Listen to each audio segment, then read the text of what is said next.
రచ్చ చేయడం, అగ్గి రాజేయడం, చలి కాచుకోవడం ఇది వైసీపీ పాలసీ.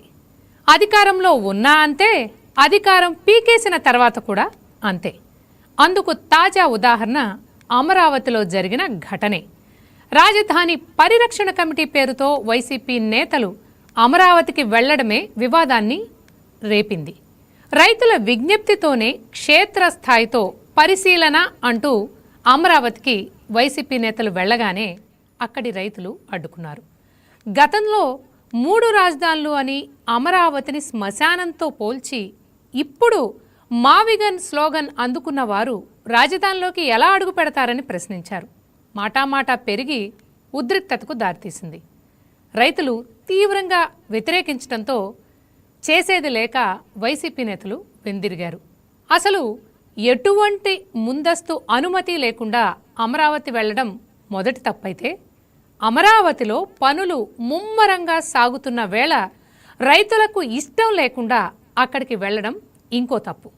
అయితే ఆ తర్వాత ఒక్కో నిజం బయటకొచ్చింది. రాజధాని వెళ్లిన వారిలో అల్లరి మూకలు, రౌడీ షీటర్లు ఉండడమే అసలు ట్విస్ట్.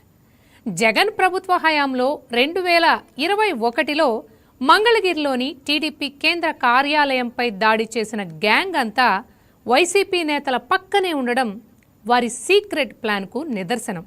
ఇందుకు సంబంధించిన ఆధారాలను పోలీసులు సంపాదించారు.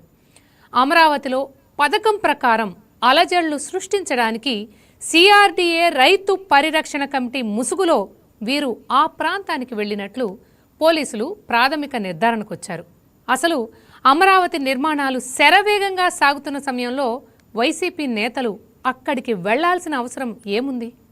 అమరావతిని, పురోగతిని అడ్డుకోవడమే వారి లక్ష్యమా? అమరావతికి పెట్టుబడిదారులు రాకుండా చేయడమే వారి ఎజెండానా? అసలు రాజధాని రైతులు అన్నట్లు మావిగన్ అంటున్నట్టు మావిగన్ అనే వారికి అమరావతిలో అడుగుపెట్టే అర్హత ఉందా?